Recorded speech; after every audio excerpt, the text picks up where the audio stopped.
Muy bien, buenas tardes compañeros. Hoy vamos a presentar una sesión bibliográfica, vamos a presentar un artículo que se trata o se llama Rabbit 2, pero para ello vamos a sentar un poquito las bases o una pequeña introducción. Mi nombre es Fernando y me coordina Oscar Lara. Vamos a dar un poquito de introducción y bueno. La hiperglucemia durante la enfermedad, durante alguna enfermedad, ya sea médica o quirúrgica, no siempre es algo benigno e incluso es un marcador de mal pronóstico.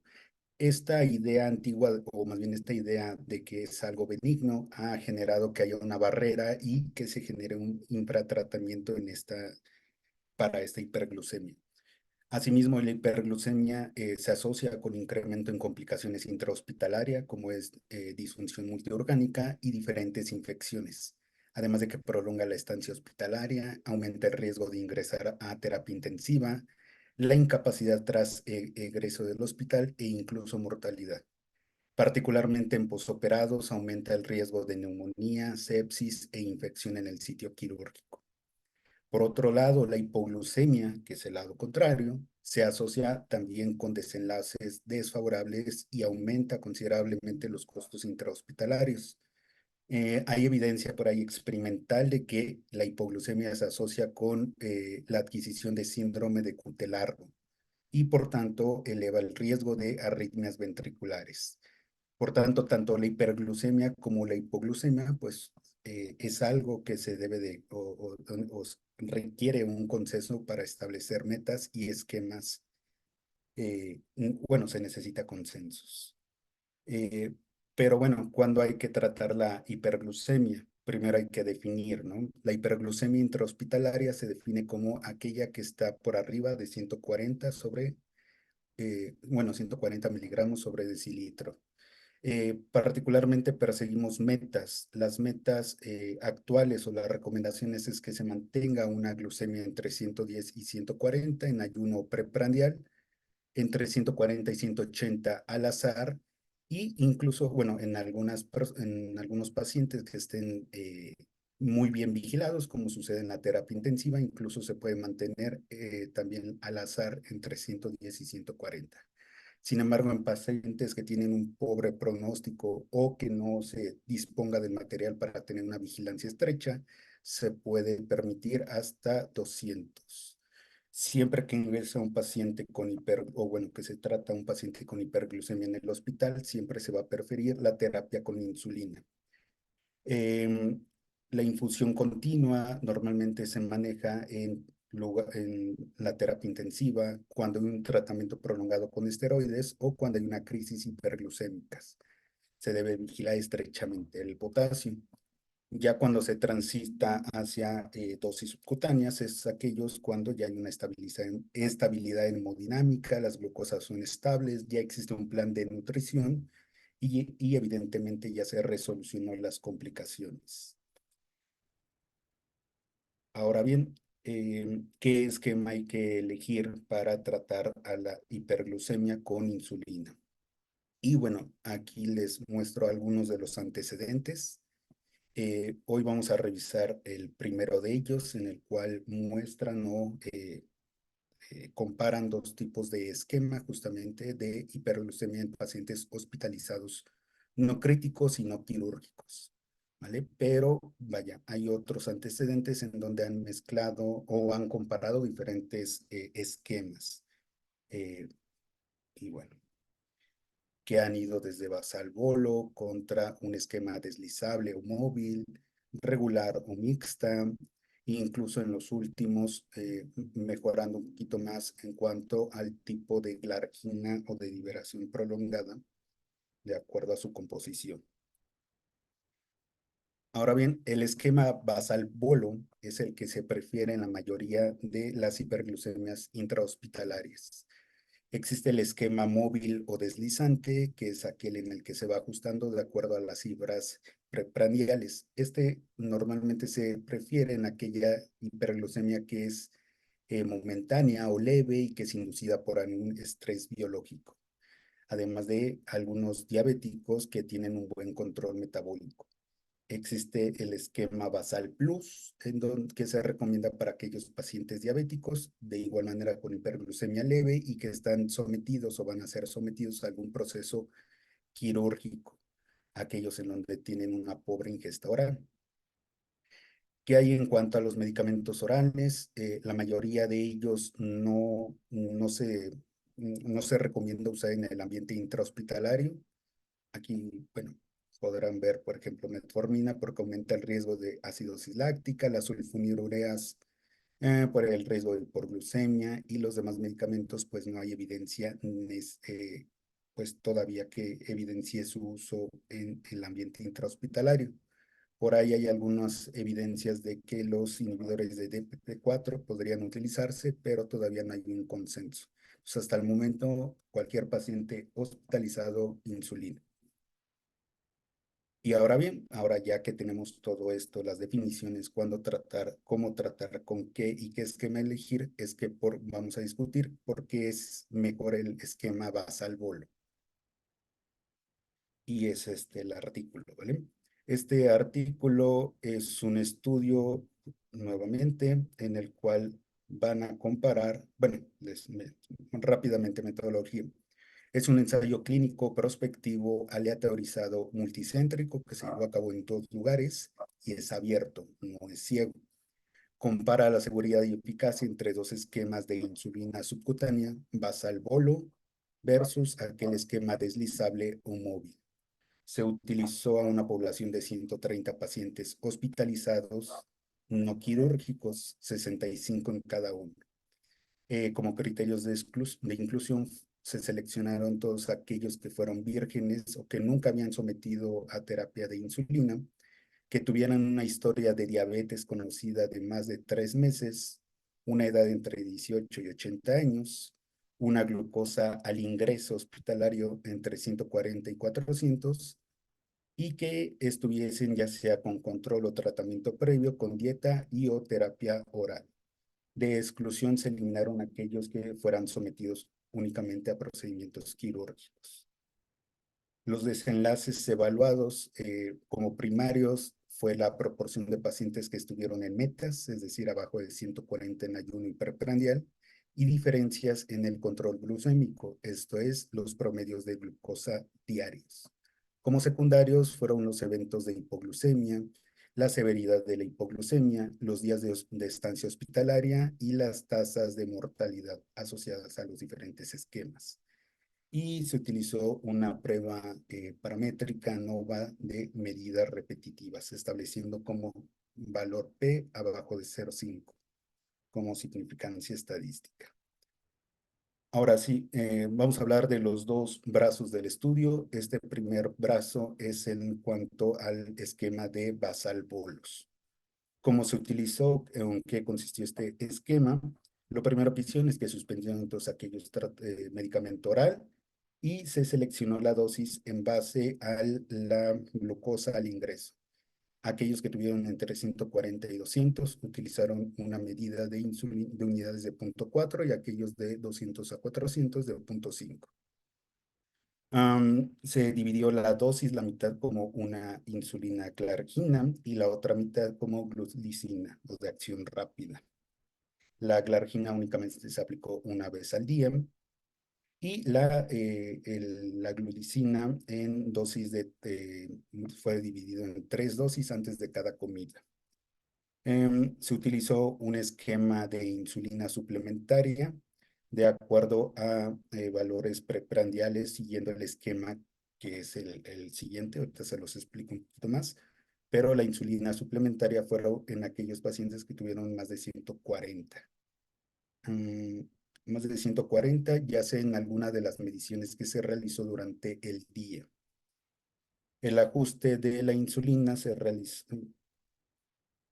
el ajuste de insulina se realizó de acuerdo a que si persistía la hiperglucemia más allá de 140, en ausencia de hipoglucemia se ajustó al 20% de lo que venía usando y si tuviera o había desarrollado hipoglucemia, se reducía al 20%.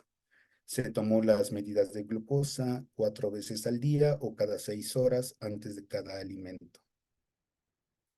Por el otro lado, el otro brazo del estudio, que fue el esquema de insulina móvil o deslizante, también quitaron o retiraron todos los medicamentos orales y repartió, se utilizó un esquema preasignado de acuerdo a si eran, bueno, llamados insulina sensible, usual o insulina resistente. Aquellos que tuvieron perdón, bueno, es que aquí no está, perdón. Mm, Bueno, bueno, aquí no lo ponen, pero bueno, las personas que tuvieron entre 140 y 200 fueron usuales y aquellos que fueron más de 200 a 400 se pusieron en resistentes.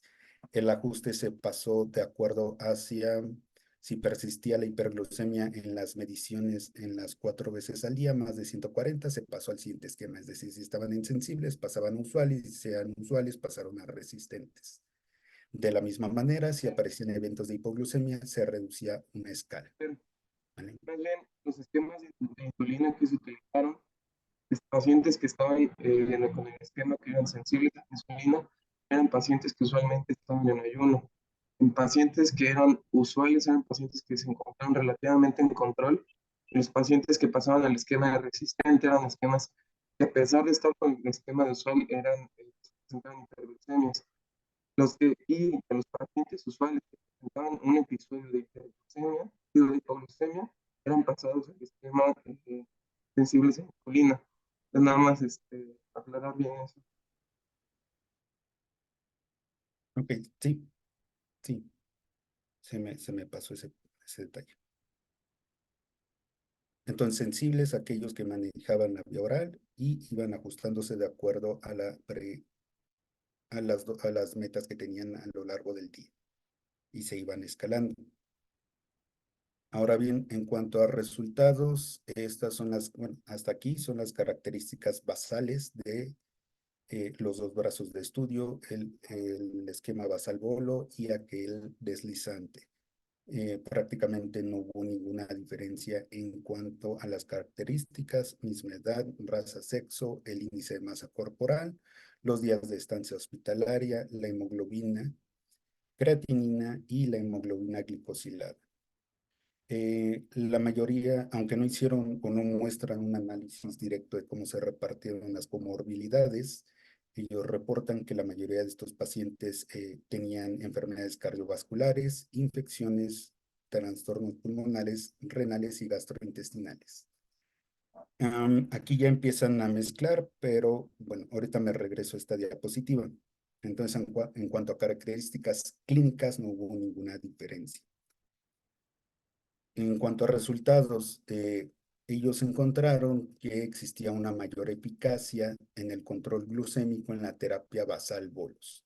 ¿Cómo es que ellos llegaron a esto? Bueno, ellos encontraron que la glucosa promedio por día de estancia hospitalaria era menor en el esquema basal bolo plus, que aquí lo podemos ver en esta gráfica, que grafica los días de terapia desde la admisión hasta un día 10 y los niveles de glucosa diarios. Están expresados como promedios con su respectiva desviación estándar.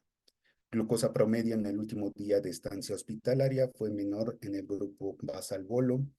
El promedio durante la estancia total, el ayuno y al azar fueron menores en el grupo basal plus, en el basal bolo, que me voy a regresar, que vaya son estos.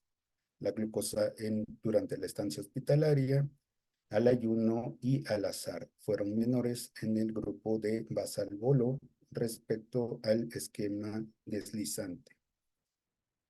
Encontraron una diferencia promedio, la diferencia entre ambos grupos promedio fue de 27 miligramos sobre decilitro con un intervalo de confianza del 23 al 58. Y hubo una tendencia, aunque no fue significativa, pero tendencia en que la proporción de las personas que fueron, o los pacientes que fueron tratados, estuvieron en metas abajo de 140. 66% estuvo en metas en el grupo basal polo comparado al 38% del esquema deslizante. Algo importante es que 14 pacientes de los que estaban en el esquema deslizantes permanecieron aún después de los ajustes mayores, bueno, con cifras mayores a 240, ya sea como promedio del día o 3 lecturas consecutivas, pese al ajuste de dosis. No hubo diferencia, bueno, volvemos a repetir, no hubo diferencia en las características basales en estos 14 pacientes que pudieran atribuir este mal ajuste o este desajuste. Y aquí lo podemos ver porque estos 14 pacientes al día 4 de estancia hospitalaria pasaron o se modificaron hacia un esquema basal bol de 0.5 unidades por kilo de peso y respondieron bastante bien incluso al día siguiente de la terapia. Ahora bien, otros resultados que se encontraron es que hubo mayor dosis de insulina en el grupo de esquema basal bolo. El promedio de dosis de insulina fue mayor en este grupo, aproximadamente un promedio de 22 unidades como glargina y 20 de glucina. La insulina regular, que fue en el otro grupo, fue de 12.5 unidades. 26 pacientes que equivalen al 40% en el esquema basal bolo tuvieron un ajuste de dosis y 68 requirieron una insulina suplementaria. Hubo similar seguridad en ambos esquemas en cuanto a hipoglucemia. Solamente 2 pacientes presentaron hipoglucemia abajo de 60 miligramos. Y de todas las lecturas en ambos grupos, únicamente en el basal bolo se presentaron 4 abajo de 160, 2 de 60 en el grupo de deslizante. Ninguna de ellas, de estas lecturas, fue abajo de 40, que ellos catalogaron como severa. Por tanto, como conclusiones de los autores, es que hay un mejor control glucémico en el esquema basal bolo, y que pese a que requiere una mayor dosis de insulina, esto no conllevó un mayor riesgo de hipoglucemia. Algo que ellos teorizan es que el esquema deslizante actúa cuando ya se presentó el evento hiperglucémico, en contraste al esquema basal bolo que lo previene. Algunas de las limitaciones del estudio es que ellos excluyen a las hiperglucemias que no son diabéticas, aquellas inducidas por esteroides, y que no llegaron a un poder estadístico para evaluar diferencias en mortalidad ni otros desenlaces clínicos como lo habían propuesto al inicio o lo mencionaron al inicio. En cuanto a opinión personal, es que creo que tiene varios sesgos estadísticos este estudio. Primero es que hubo un error en cuanto a aleatorización-asignación, ya que no muestran cómo la aleatorizaron y las morbilidades que pudieran estar repartidas en ambos grupos. El tamaño Carlos, del... Sí, espérame tantito, todavía no llegues a eso. Vamos a revisar otra vez todo. Regrésate a tu primer diapo. a la Ahorita ya primera. sí, ahorita ya nos comentas tus conclusiones personales. Listo. Ok, Carolina, ¿puedes decirme cuál es el diseño arquitectónico de este estudio, por favor?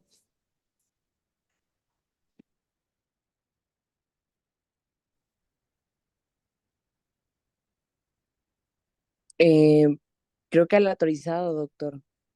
Bueno, no, porque sí me comentaron que había grupos de pacientes. La verdad no sé, Sí, sí. Bueno, por diseño arquitectónico hablamos de la conformación del estudio. Normalmente buscamos cuál es el estado basal, cuál es la maniobra y cuál es el desenlace de los pacientes. Un buen estudio en el título te tiene que dar esos tres datos: el estado basal, la maniobra y el desenlace, y de ahí tú ya puedes interpretar y conocer el diseño arquitectónico de un protocolo de investigación o de un estudio. Entonces, ¿puedes identificar aquí cuál es el estado basal?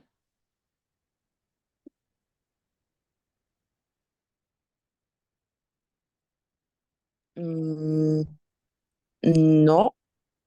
¿No? Bueno, ahorita regresamos contigo. Vas a ver que está fácil. Laura, a ver, Laura, El estado basal sería pacientes hospitalizados con diabetes tipo 2. correcto. ¿Cuál es la maniobra?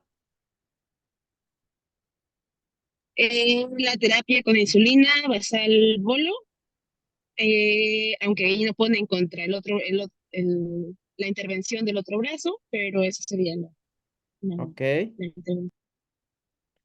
¿Y cuál sería el desenlace?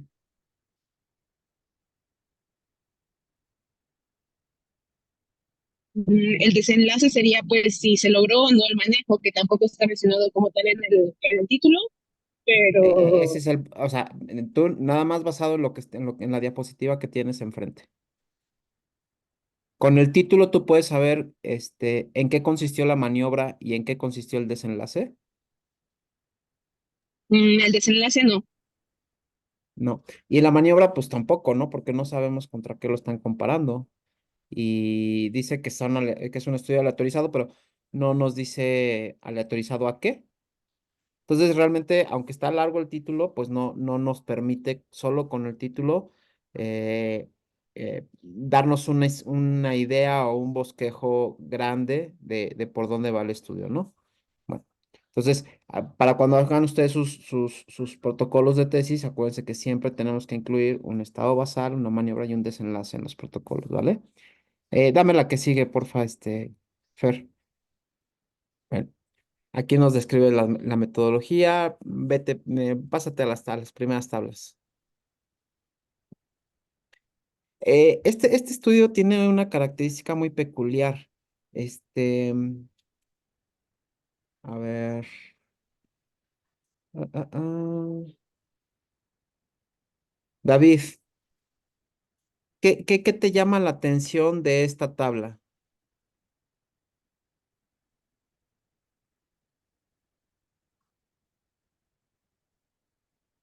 Que sí tratan de homogeneizar a la población, doctora, y bueno, que inicialmente, como está marcado ya en el cuadrito, los resultados de la basal son un poquito discordantes con los del otro lado, con los que tienen la insulina. Bueno, ahí ya te lo está señalando muy bien, Fer, pero este, antes que eso, de la comparación entre los dos grupos, Ana Pati, ¿qué nos llama la atención respecto a esto? Fíjese que dice tabla 2, ¿eh? Pues yo vería que a lo mejor tomaron en cuenta muchas variables. O sea, sí, en cuanto a edad, raza, sexo, índice de masa corporal, no sé, siento que eso amplía mucho más la población y puede haber un poquito más de sesgos, pero no estoy segura. Ok. Leti, A mí lo que me llama la atención es el sexo, ¿no? Los de Basal Bolo son pues casi todos hombres y el otro grupo pues son casi todas mujeres, entonces no sé qué tan comparable pueda ser eso. bueno, antes que eso, algo más que te llame la atención, un poquito más arriba.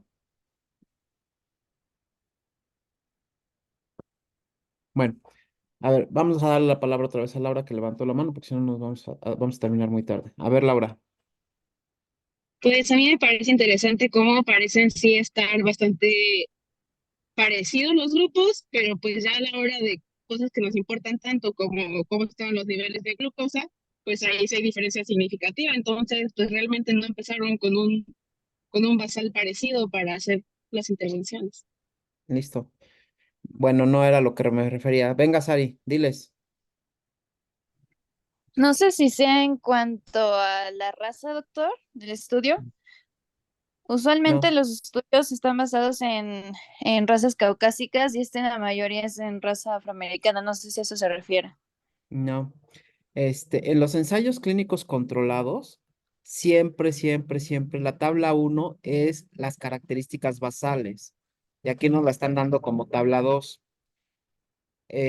¿Por qué nos meten como tabla 2? Porque pásate a la tabla uno que es informativa sobre el protocolo, exactamente. Sobre los protocolos de insulina, nos meten una cuestión más bien de texto para explicarnos cuáles son los diferentes protocolos de manejo de insulina y se van hasta la tabla 2 en donde tenemos siempre lo que corresponde a tabla uno en cualquier otro protocolo, en cualquier otro estudio. Tabla uno, acuérdense, siempre características basales de la población. Aquí dice tabla 2, porque nos metieron esta tabla previo a los primeros resultados que les arrojó el estudio, pero siempre tabla 1 es igual a características basales, ¿de acuerdo? Entonces siempre ustedes cuando en un estudio quieran saber cuáles fueron la población que investigaron, siempre diríjanse directo a la tabla 1 y ahí van a encontrar la información, ¿de acuerdo? Ahora, si te pasas a tu tabla 2, porfa, Carlos. Fernando, perdón. Bueno, ya están comentando ustedes varias de las diferencias que son más que evidentes y que Fernando ya las estaba comentando al final en sus conclusiones personales. ¿Qué más les llama la atención? A ver. Kelly, ¿qué me puedes decir de la N? ¿Qué es la N? La N, es el número de participantes que en ambas poblaciones fue igual 65 en esquema móvil y 65 en basal bolo.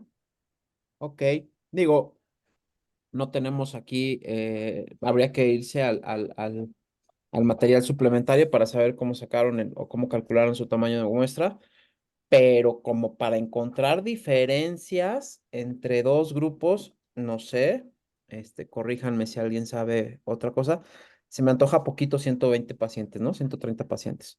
130, sí, pero realmente sí, parece que sí estuvieran repartidos de esa manera, doctor. Porque cuando lo reparten en sexos, por ejemplo, en basal bolo hablan de 42 de género masculino y 23 de género femenino, y en la siguiente sí hablan de 21 personas de sexo masculino y 44.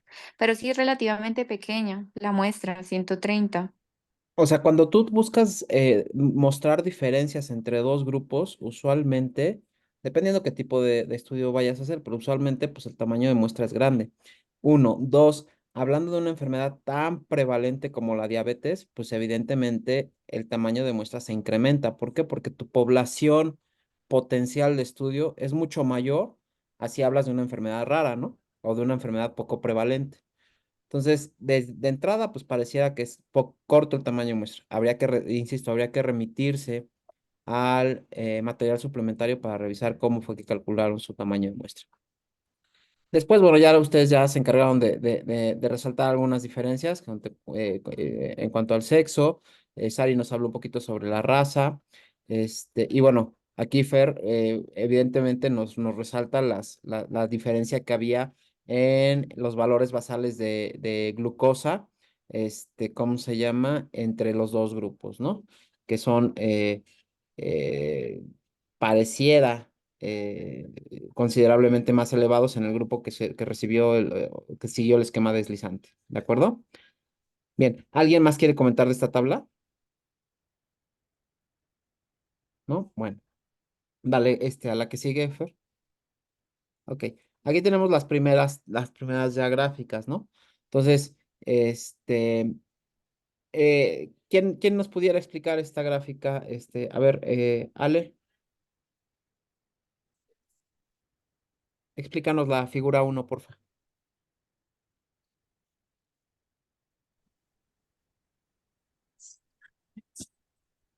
Am, Vamos a ver.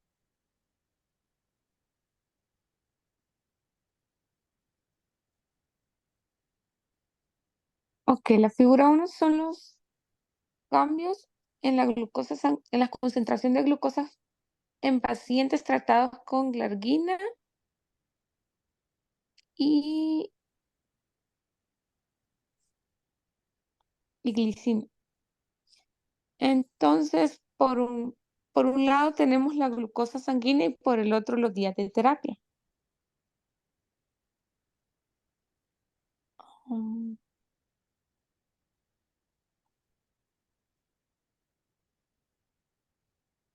permítame.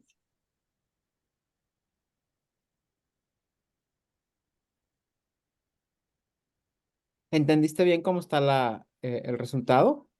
O sea, ¿qué es lo que nos están dando a entender? No, doctor, la verdad que no. ¿No? No. Este, ¿Alguien más tiene dudas o no entendió esta gráfica? Yo sí, esta sí la entendí Yo, más. O sea, A ver, ¿quién está hablando? pues de la glucosa, perdón, soy Carolina. Ah, a ver, Caro. O sea, que en admisión, pues todos tenían una glucosa, bueno, más o menos parecida, mayor a 220. De ahí el grupo de insulina glicina fue bajando mucho más rápido. Perdón, los que usaban glargina con glicina Glulicina. bajó, ajá, glicina fue bajando mucho más, ya al segundo día ya se separó mucho más del otro grupo ¿cómo se llama? El sistema sliding Deslizante. deslizante, ajá, y llegaron pues como que a niveles más óptimos de glucosa. En cambio, el esquema deslizante sí se quedó con glucosas más altas. Lo que no entiendo, mi duda, son los asteriscos que vienen arriba de, de la tabla, como en medio. Pero Eso sí, puedes señalar en la leyenda de la figura a qué se refieren esos asteriscos y esas Sí, los signi- asteriscos son las sí, diferentes. exactamente. Es el valor de P, el resultado de la diferencia entre entre los dos valores, entre los dos puntos de corte. Por ejemplo, al día 4, el grupo que estaba en esquema basal bolo tenía un promedio de 160 de 160 de glucosa, mientras quienes estaban en el esquema deslizante tenían un esquema cercano a 200. Entonces, la diferencia entre 160 y 200 expresada en términos estadísticos equivale a una P menor a 0.01, que está en la leyenda de abajo. Y por eso le pusieron un asterisco. Y por ejemplo, en el día 10, en donde los que tienen el esquema basal bolo tienen un promedio de glucosa de 140, y los que tienen el esquema deslizante tienen un promedio de como de 170 más o menos. La diferencia entre ellos tiene un poder estadístico o un valor de P menor a 0.0, menor a 0.05, ¿de acuerdo? A eso se refieren los simbolitos que están arriba. ok, ok. Que lo más padre hubiera sido que nos eh, entregaran eh, bueno, sí, o sea, sí, un valor de P, pero bueno, no sé, no es muy habitual esta forma de expresar las gráficas, ¿no? Bueno, eh, Saraí, ¿nos querías comentar algo? Perdón, no bajé mi mano. No, doctor, todo bien. Bien. Simona, ¿nos puedes explicar la figura 2, por favor? Hola, sí, deje que la analice un poquito más, porque tuve que entrar un poco tarde a la reunión, porque acabo de llegar a mi casa, pero ahorita me pongo al corriente.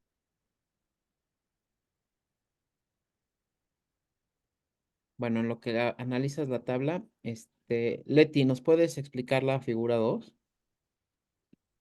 Pues yo lo que entiendo de la figura 2 es que, o sea, vemos de manera inicial a los pacientes que se trataron con el esquema deslizante, que iniciaron con una glucosa de 240, se fue incrementando la dosis de insulina hasta el tope, mantenían las glucemias fuera de control, entonces se cambiaron al régimen de basal bolo, y es donde vemos a partir del día 4, que es cuando se hace el cambio, que va disminuyendo drásticamente los niveles de glucosa y por lo tanto un mejor control. Ok. Bueno, sí, hay una caída es justamente en el nivel de glucosa en el momento en el que se hace el cambio de deslizante hacia basal bolo. ¿Qué más? Pues que esto fue significativo, tiene una P menor a 0.05, ¿no? Sí, la diferencia entre las medias de glucosa entre los que tuvieron basal bolo contra deslizante fue estadísticamente significativa, ¿no? O sea, basal bolo estuvieron 240, 200, 220, luego otra vez 240, 250, hasta 270, ¿no? Y la más alta de los pacientes que estuvieron con basal bolo fue de 180, ¿no? Entonces, pues esa diferencia la expresan en términos estadísticos con un valor de P menor a 0.05. Bien. Eh, la que sigue, Fer. Solamente habían esas Esas dos. dos. Bueno, Sí. ahora, antes de que entremos a las conclusiones, a mí me gustaría escuchar, a ver, veo a Lalito. Lalito, ¿qué opinión te merece este estudio? Pues, bueno, yo puedo observar, de acuerdo a lo que también nosotros vemos en el hospital, que los pacientes se benefician más con el esquema basal bolo que, que con otra terapia. Muy bien. Esa conclusión la sacas de este estudio, de lo que has visto en el hospital, de las clases previas. ¿De dónde sacas esa conclusión? Como es el doctor Paquito de mi conocimiento empírico.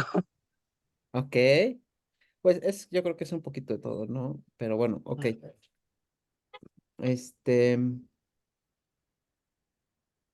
bien.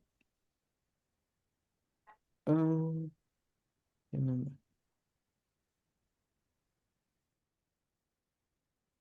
Paquito, ¿tú qué Sí, opinas en general de este estudio? yo creo que, o sea, como que sí es una base, o tal vez lo tomaría incluso a veces por el tamaño de la muestra y un poco la información que nos muestran como un estudio piloto, por la muestra que nos dan. Sin embargo, los resultados creo que sentaron la base para que se hicieran otros más para comparar estas dos terapias, ¿no? A pesar Justo, de que justo. el tamaño del muestreo no es tan considerable, pues las diferencias que presentan, pues sí muestra una diferencia al menos estadísticamente significativa de estas dos terapias, ¿no? Sí, justamente, si nos ubicamos en el tiempo, es el año 2007 y para entonces el doctor Guillermo Umpierres, que es un colombiano, que es de los que más ha escrito sobre diabetes, y justamente sentó las bases y el precedente para muchos estudios más, ¿no? O sea, incluso, por ejemplo, si nosotros vemos cómo definieron las cifras de control metabólico, ¿qué opinan de esos valores? Oskis, ¿qué opinas de esos valores de 140 como cifra de control metabólico en pacientes hospitalizados?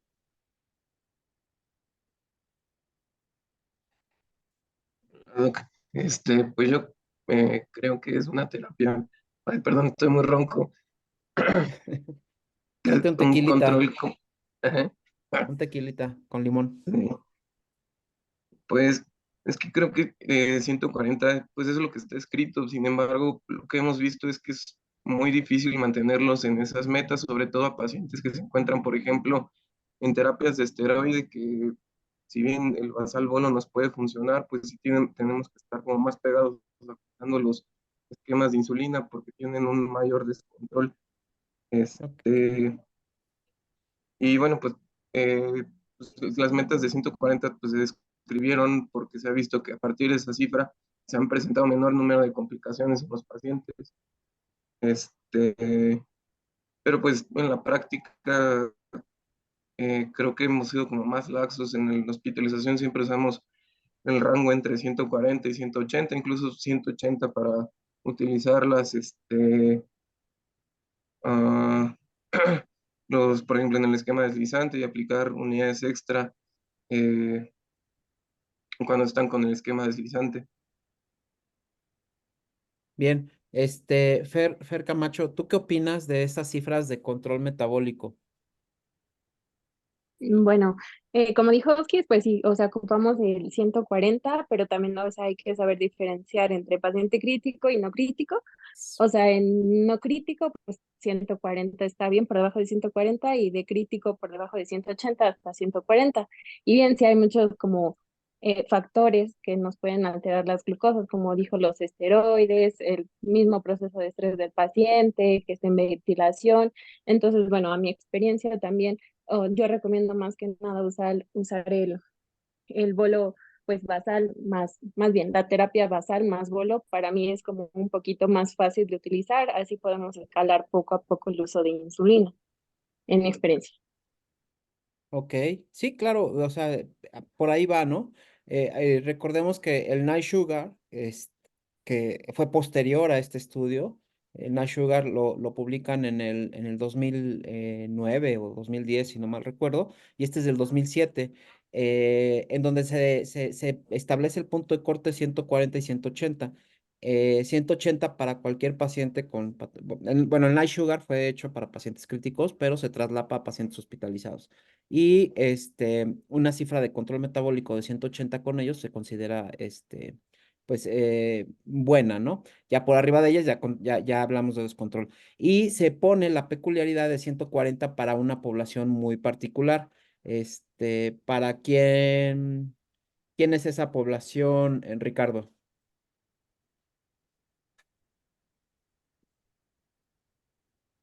A ver, ¿cómo, Doc? No entendí si lo último. O sea, Las metas de control metabólico se definen en 140 para una población muy particular en el contexto de un paciente hospitalizado. ¿Quiénes son aquellos pacientes que en el contexto de hospital sí o sí tenemos que buscar la forma de mantenerlos por debajo de 140?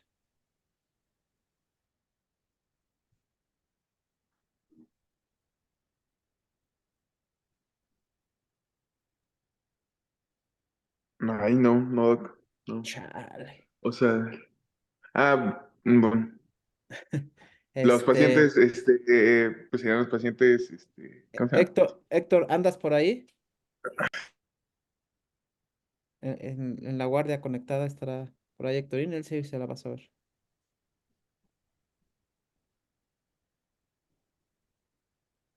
Bueno, ¿alguien sabe para quién es justa la cifra de 140?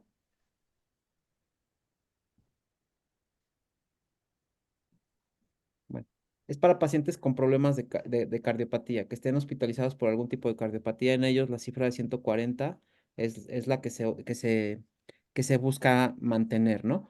Y para todo el demás paciente crítico, por debajo de 180 podemos decir que todavía lo tenemos controlado, ¿no? Y es cuando tenemos que estar, por arriba de estas cifras es cuando tenemos que establecer ya las cifras de control metabólico. Ya tenemos que establecer medidas de control metabólico. Bien.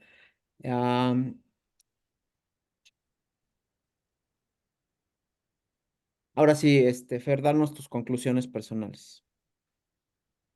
Sí. Bueno, pues me enfoqué un poquito más en el diseño de estudio, puesto que la conclusión o el significado de relevancia, pues es evidente, o sea, sí hay, este estudio fue pionero para subsiguientes con mejor control de diseño. Y por supuesto que ahorita la evidencia actual es que favorece siempre al esquema basal bolos. Pero en cuanto a este artículo en particular, me enfoqué más en que hay varios o múltiples sesgos. Como bien lo mencionó, no hay ninguna información suplementaria, no mencionan cómo es que aleatorizaron, cómo se asignaron las morbilidades por subgrupo, tampoco mencionan cómo se seleccionó el tamaño de muestra. De hecho, al final, cuando mencionan esto de que no se alcanzó un eh, poder beta estadístico, pues habla de que su tamaño de muestra fue a posteriori. En la selección de pruebas estadísticas, pues son claramente 65 pacientes. Eso para nada es algo paramétrico, es no paramétrico y ellos utilizan pues la diferencia de medias. Entonces, pues ahí también hay un error. También la visualización de datos pues como algo paramétrico. Aquí pues evidentemente, Fer, bueno, espérame tantito, sí. aprovechando tus comentarios. Mm, Vamos con, a ver, David, ¿a qué se refiere Fer cuando habla de paramétrico? ¿Qué es esa palabra? ¿Qué significa? Se refiere a los parámetros que se estudiaron dentro del estudio, doctor. No. Ana Pati. Si no mal recuerdo, son aquellas pruebas que se hacen a la población, bueno, con las variables que hayan tomado en cuenta para valorar si son estadísticamente significativas o no. Sí tiene que ver con las variables, no es para saber si son estadísticamente significativas. Em, Alejandra, Ale, ¿a qué se refiere la palabra paramétrico?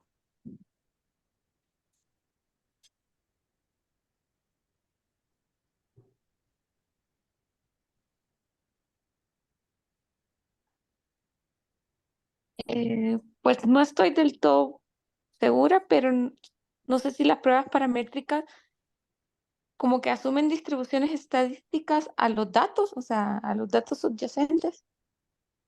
Bueno, aquí tú ya le agregaste otra palabra a lo que andamos buscando, distribución. Este, distribución respecto a qué o cómo. No sé si me puedas, como aclarar un poquito más el punto para que nos quede claro a todos. Em, no, doctor, es que la verdad no recuerdo muy bien. Ok. Kelly, ¿tú sabes a qué se refiere la palabra paramétrica?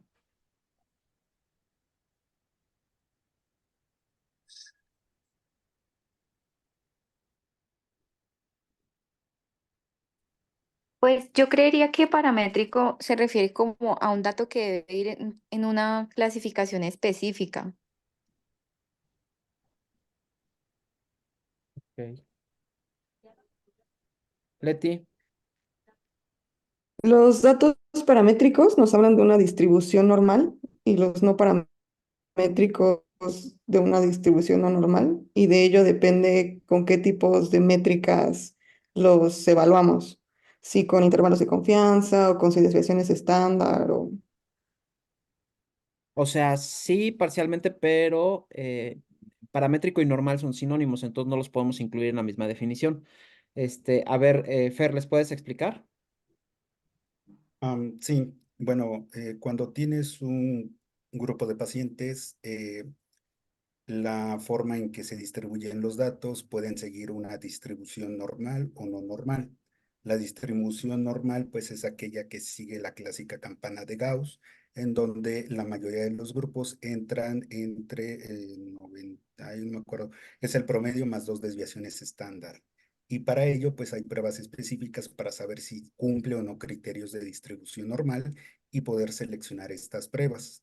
Además de que si siguen una distribución normal, pues se utilizan un tipo de pruebas para representarlas, normalmente el promedio y la desviación estándar. Pero como comentaba, estos son 60 pacientes, evidentemente no tienen una distribución normal, o sea, son muy poquitos y de hecho algo engañoso del artículo es justo esto, que eliminan la patita de aquí abajo, que clásicamente pues cuando hay una asimetría es distribución, desviación estándar y que bueno, seguramente si lo hubieran puesto estaría una dispersión hasta acá. Y es un poquito engañoso justamente por eso, porque al ser poquitos pacientes, pues la dispersión es demasiada. Aquí hubiera... Justamente esto que comenta Fernando es muy cierto y la segunda parte de lo que comentaste, Leti, tienes toda la razón. Justamente el conocer la distribución de las variables en un protocolo de estudio, si tiene una distribución paramétrica o una distribución no paramétrica, eh, nos permite a nosotros establecer qué tipo de métricas vamos a utilizar, es decir, cómo vamos a reportar esos datos. Como bien dice Fernando, para aquellos datos que tienen una distribución normal o paramétrica, es decir, en donde la gran mayoría de los pacientes caen por debajo de la campana de Gauss en la media en el promedio, más o menos dos desviaciones estándar, tenemos más del 95% de los casos, esa es una distribución normal de los datos. Para esos utilizamos nosotros o lo vamos a reportar por medio de medias y desviaciones estándar. Cuando la distribución no es paramétrica, es decir, no logramos establecer una campana gaussiana simétrica y existen muchos datos que se salen de esta campana, nosotros definimos que tiene una distribución no paramétrica los datos y nosotros utilizamos como pruebas estadísticas o pruebas para reportar estas variables la mediana y el rango intercuartilar, ¿de acuerdo? Entonces, y justamente algo que es muy valioso que nos dice Fernando y que nos marca en la gráfica es que eh, estos gráficos ¿cómo se llaman? Em, que nos muestran esta línea que está censurada en la parte superior y en la parte inferior, o debería de estar censurada también en la parte inferior, nos hablan de la distribución de los datos, pero como bien dice Fer, solamente nos dan justamente en donde cae la media más el dato máximo, ¿no? Tanto para los que recibieron el esquema deslizante como para los que recibieron el esquema basal bolo. Si lo comparan ustedes con la gráfica de abajo, en la gráfica de abajo sí tenemos en dónde cayó toda la distribución, en dónde empiezan los datos y en dónde terminan los datos y en dónde está justamente la media. Esa línea horizontal que está en la parte de abajo de cada uno de los puntos de corte de la gráfica inferior, no aparecen en la gráfica superior. Es ahí en donde nosotros pues no podemos confiar de que realmente haya diferencias estadísticas si no podemos nosotros ver si se imbrincan o no se imbrincan en dónde inician y dónde terminan los datos de cada una de las dos líneas, ¿de acuerdo? No sé si fuimos claros con esto, si entienden o no entienden. Si hay dudas, las aclaramos y si no, no se angustien que todo esto lo vamos a ir repitiendo poco a poco cada que revisemos artículos hasta que al final del año, sin que se den cuenta, van a estar hablando y entendiendo todo esto, ¿de acuerdo? Termina tus conclusiones, Fer, perdón. Sí, no se preocupe, doctor. Y bueno, pues entonces eso también pues es una visualización engañosa. Como mencionaba el doctor, cuando no tenemos datos no paramétricos, pues se prefiere, por ejemplo, un gráfico de cajas y bigotes, donde está la mediana con sus rangos, etcétera. Y existen unas pruebas estadísticas que nos ofrecen pues una mucho mejor eh, solución a estos. Algo también es que, bueno, en ensayos clínicos existe aquellos que son intenciones por tratar y que fue cambiado en este caso a intenciones por protocolo. ¿Qué es esto de que si se dan cuenta, pues ambos mencionan que empezaron con 65 pacientes, pero en el deslizante quitaron 14. Entonces el grupo deslizante se quedó menos 14 y no mencionan cómo. Este cambio pues se menciona como cambiaron de tratados por intención a protocolo. También algo que no mencionan y que es muy valioso en los ensayos clínicos es el número necesario para tratar, para obtener un resultado versus el número necesario bueno, que viene un efecto secundario. Es decir, valorar qué tanto, en este caso, qué tantos pacientes se necesitan tratar contra el esquema para lograr el control glucémico sin inducir una hipoglucemia. Y pues evidentemente no mencionaron ninguna medida de asociación. RR, bueno, el riesgo relativo, o en este caso, pues sí, la razón de momios, nada de eso. Entonces, pues sí, o sea, es algo pionero, pero sí hubo bastantes cositas ahí engañosas. Y ya para finalizar, nada más era como una cosita extra de que qué pasa después del alta hospitalaria. Pues nada más como algo extra es que es importante tomar una hemoglobina glicosilada al inicio para saber qué tratamiento hay que seguir al ingreso. Si es menos de 7, el tratamiento previo, si venía con solamente medicamento oral o a base de dieta, si es de 7 a 9, escalar hacia insulina basal o intensificar el tratamiento oral. cosas que ya tenemos que utilizar insulina basal sí o sí, es cuando ya tenemos síntomas catabólicos e hiperglucemia severa, ¿no? Incluso cuando no es sintomática, pues se prefiere insulina, aunque recientemente se ha utilizado los inhibidores de GLP-1, ¿no? Digo, los agonistas de GLP-1. Nada más como extra. Y listo. Bueno, eso sería todo. Bien, justamente no sé si entendieron esta parte. A ver, Simona, ¿qué entiendes por análisis por intención de tratar y qué entiendes por análisis por protocolo?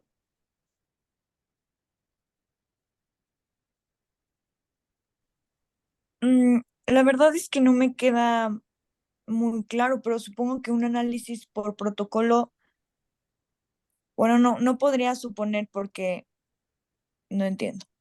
Bueno, no te preocupes. Ana Pati.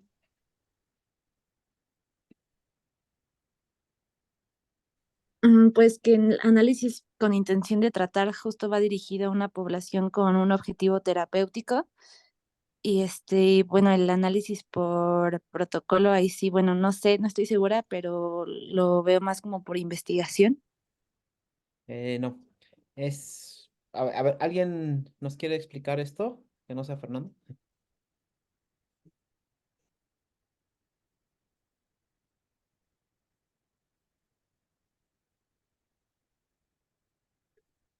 ¿No? Bueno, el análisis por intención de tratar es el análisis que te da un poquito de mayor poder, o confianza en el estudio. Quiere decir que tú analizas a todos aquellos pacientes que originalmente consideraste para tu protocolo o para tu estudio, perdón. Y tu análisis por protocolo es que analizas o metes al análisis final solamente aquellos pacientes que completaron el tratamiento. ¿Sale?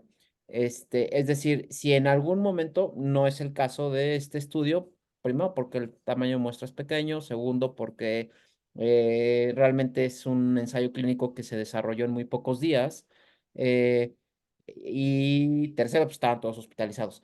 Pero cuando tú realizas, o tú ves en algún otro estudio, cuando se realiza alguna intervención con algún fármaco, son pacientes que están en sus casas, ambulatorios, etcétera, y que los estudios duran muchos años, es relativamente esperado que en el seguimiento se vayan perdiendo pacientes.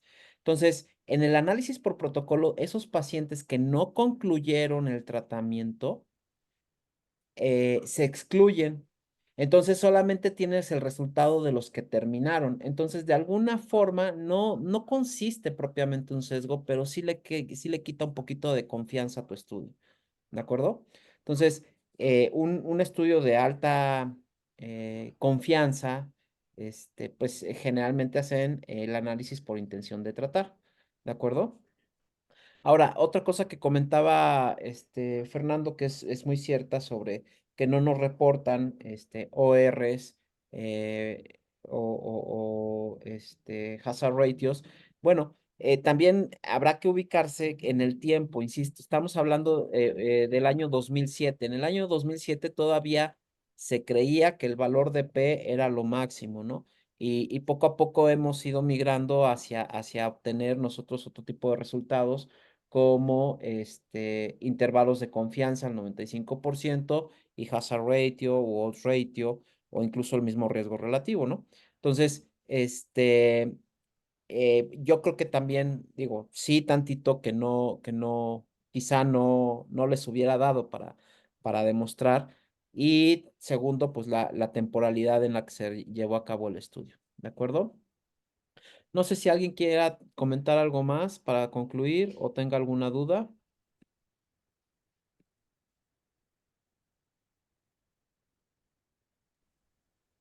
Creo que no.